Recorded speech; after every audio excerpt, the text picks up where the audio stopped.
Hello everyone, today I'm going to be reviewing A Court of Thorns and Roses by Sarah J. Maas.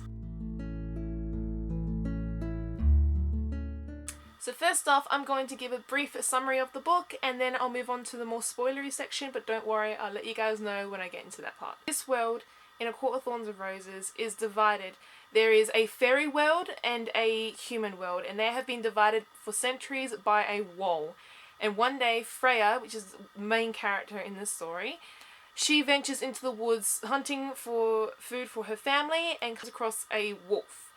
She kills the wolf, but there is consequences later. She later finds out that the creature she killed was Fae, and she is dragged away by another creature that comes looking for her named Tamlin into the fairy world as an exchange for the life that she had taken. She lives with Tamlin in his spring court, and it is described as such a beautiful place. She goes along with her, has her difficulties, doesn't trust the people in that court, but then it gradually learns to accept what she has done and where she is, and trying to learn to move on from it. She then finds out that there is a curse, and they are all cursed, and she may be the key to breaking it. This story is based on the Beauty and the Beast retelling. It is phenomenal. The cover is gorgeous. I just love it. This cover is just stunning. I love it. I love all her series. All her covers to her series, they're just amazing. I just have to give props to whoever designs them. They are fantastic. This book was gorgeous. I loved it. I gave it a 5 stars on Goodreads. If you don't know already, I am a huge fan of Sarah J. Maas, so when I finally got my hands on this book, I just marathoned it within like a day and a half, and it was just fantastic. I love it. And if you like story retellings, if you like dark, twisted tales but with some humour and sexy time mixed into it, some of the content in it was a little bit more mature. I wouldn't recommend this for younger people, but if you do like her Throne of Glass series, then I suggest you give this one a try.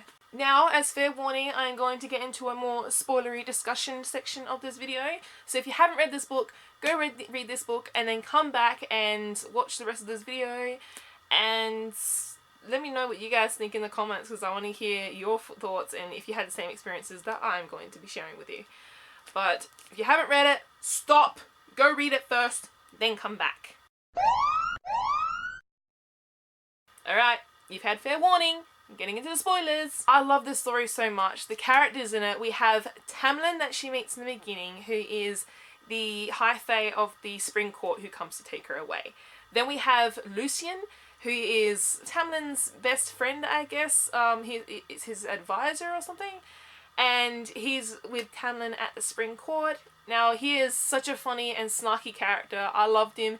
You had to get used to him in the beginning. He came off as a bit rude and obnoxious. Then you kind of see where he's coming from. You see Lucien's backstory. And you kind of realize, huh, this guy's actually pretty cool. He's had a tough backstory, I won't get into that. Tamlin, on the other hand, comes off as standoffish. He's kind of doesn't know how to approach Freya. He's never been in this position before, but he tries to charm her, tries to make her feel as comfortable as he can. Tends to see herself as being a prisoner in this place until she realizes that she's actually got a lot more freedom than she expected. Her feelings towards Tamlin slowly change. There are some parallels to Beauty and the Beast, considering it is a Beauty and the Beast retelling. However, there are some things that are different. Like how not just from the names, how the names are different, but in Beauty and the Beast, there is a curse that's placed upon them, where they're all the servants, and obviously the Beast is turned into the Beast, and the servants are turned into, I think you can say, ornamental items in the house. But in this one, the High Fae, Tamlin, has the ability to change into a beast. However, all his servants and everybody in his spring court are all cursed to wear masks, and that curse was placed on them years ago.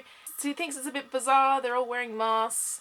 However, they still look kind of human to her eyes. That's the difference between the Beauty and the Beast curse in this one. Well, the physical difference to Beauty and the Beast curse in this one. However, there is also some other little things that are not the same, but could kind of be parallels. Where Freya, she isn't into reading, well, she can't really read, whereas Belle in Beauty and the Beast loved books. But Freya has another passion. She loves to paint, and Tamlin encourages her and gives her a gallery for her to be able to paint in. I really love that part of the story, how there was those slight differences but yet are still the same, how she is still taken, how she still has a passion for something, how there's still a curse, however the curse isn't identical, it's still similar in that sense. But I do love how how Sarah has mixed the fairy lore into it, because it just kind of flows so nicely. Now, a part that I really liked was when the fairy glamour slowly started to wear away and she started seeing what the fairies truly looked like. Before, they looked very human to her, and she still gave them like a human idea, she still had a human idea of them. But once the glamour is just gone, she sees their true physical forms, and it was just amazing just seeing that change, and just seeing how the characters that you read in the beginning and then you actually see their true form was kind of scary. Like, some of the characters I was just imagining in my head, and I was just like, wow, they look so weird. It was such a twisted moment, but it was good. I liked it. I enjoyed it. During Freya's time there at the Spring Court, she is there for the spring ritual, where Tamlin has to do this type of ritual thing to give spring more power. It was kind of bizarre. I had kind of an idea of a fantasy orgy, I guess I could say. It was pretty bad. It just didn't sound right. Luckily we didn't see the entire perspective of it, because that would have been very creepy and highly inappropriate for the age audience, because then it would have been way over new adult, I think. But it was really good, where we got to see Rhysand for the first time. Now, Rhysand, I'll get into him a little bit more later, but yeah, that was interesting. However, she meets this Rhysand, he helps her and gets her away from the spring ritual, where she's not even meant to be in the beginning, and she ends up going back to the spring court and stays there the night. However, things get intense with Tamlin, and he comes looking for her under this ritual spell hypnosis thing, finds her, and it's quite a steamy moment. That was weird, quite interesting, quite steamy, and Tamlin and Freya, whew, there was a lot of tension that was released in that point. And yeah, so yeah, that part I kind of enjoyed. I didn't expect straight off. That was kind of weird. I thought maybe something might happen. I didn't think that would happen. But it was quite good. It fit into it pretty well. You saw another side of Tamlin that wasn't shown before. He always came off as quite poised and charming, but yet respectful. Whereas this one, his walls were taken down. He was totally into his animal side. His beast side totally took over, and he was only craving one thing at that moment, and his one desire was for her. Now, to get into Rhysand, he was quite an interesting character. When we first saw him, I thought, okay, I've heard some things about Rhysand. I mean, he was kind of interesting. I was a bit, I've heard people say that Rhysand was a bit of a conflict in it, and he was going to be a bit of a conflict. He was dark and dangerous, and he was invasive, and I could see that there would be something going on between him and Freya, like, towards the ending of this book. But once the part where him and Freya and Tamlin and Lucian were in the dining hall, and he was invading her mind and taking out information and revealing her dark, embarrassing thoughts and feelings, it was quite a scary thought. I felt terrified at that point for her. At the same time, I could see that there was going to be another side of Rhysand. I knew he wasn't just this character that was just thrust upon us. That wasn't just who he was, that there was more to him, because I'd seen that nicer side of him before he did what he did to Freya. But I just knew there was going to be more about him, and I was intrigued by him as a character, because knowing Sarah J. Maas, what you see at first isn't going to be what it's going to be for the rest of the freaking book or series. It's going to change, and it's going to increase, and there's going to be more depth to it. And that's what I love about Sarah's writing. After this encounter with Rysand, Tamlin lets Freya go and feels that she is in danger, and that Amanthea?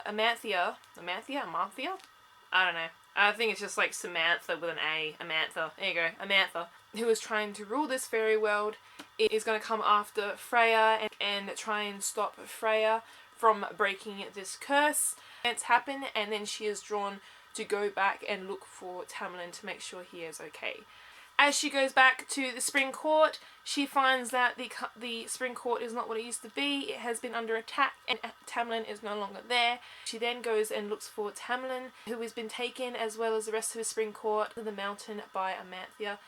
And that's when it gets really, really crazy. There is a huge political thing aspect to it. Basically though, Amanthea was one of the king's henchmen or something like that, and she had a sister, but her sister fell in love with a human, and the human betrayed her sister, and as a result, her sister died, and so Amanthea got a hold of the human and tortured him. She tortured him in a really brutal way, and as a result, she's always hated humans, so she gave this really ridiculous curse to Tamlin and the other Fae that pretty much doomed them. She gets dragged to the center of the mountain to meet Amanthea and to find where that Tamlin and the rest of the other fairy courts have all been taken there, as this council meeting thing has been going on under there.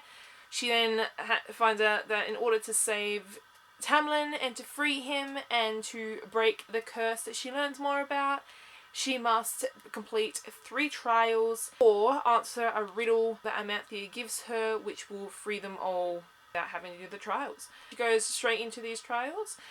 I have to say the favourite one for me would have to be the worm trial. That one was pretty cool. I mean, Freya kicked butt when she was fighting that massive worm, and she had to use her strategy and think and find out how this worm could sense her, and had to find a weapon and a way to kill it, and it was just amazing how she did it. I love that part. Rysand makes a deal with her in order for her to stay alive during these trials, and to help her, he makes a deal with her that she must come to his court for the rest of her life for a week every month if she wants to survive and see Tamlin again. There are his terms. Conflictingly, she accepts these terms, and she is marked by him with this really cool tattoo that I like to think is what's in this picture right here. Is really cool tattoo on her arm. She's now bonded with him in a way.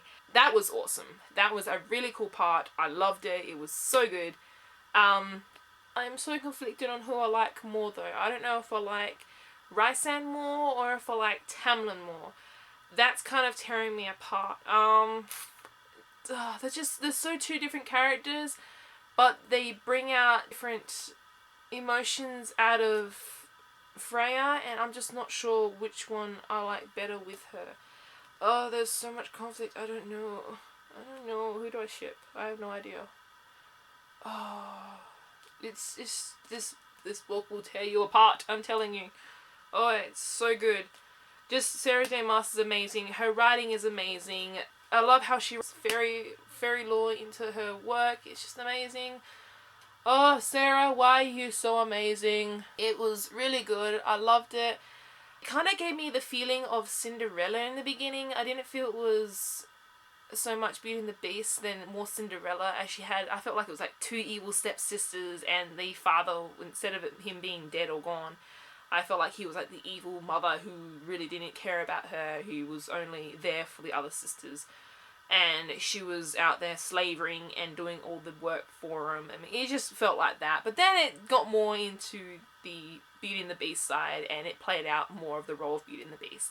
It's going to be awesome when the next books come out. I can't wait for it. I don't know what the next book's going to be. I can't wait to see how this whole Rysand 1 week per month deal is gonna turn out. It's gonna be quite interesting.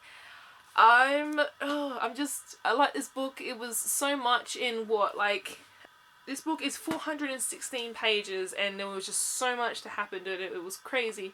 I love Sarah J. Maas's work, and if you haven't read anything by her, pick up this book. It's the first one out in the series.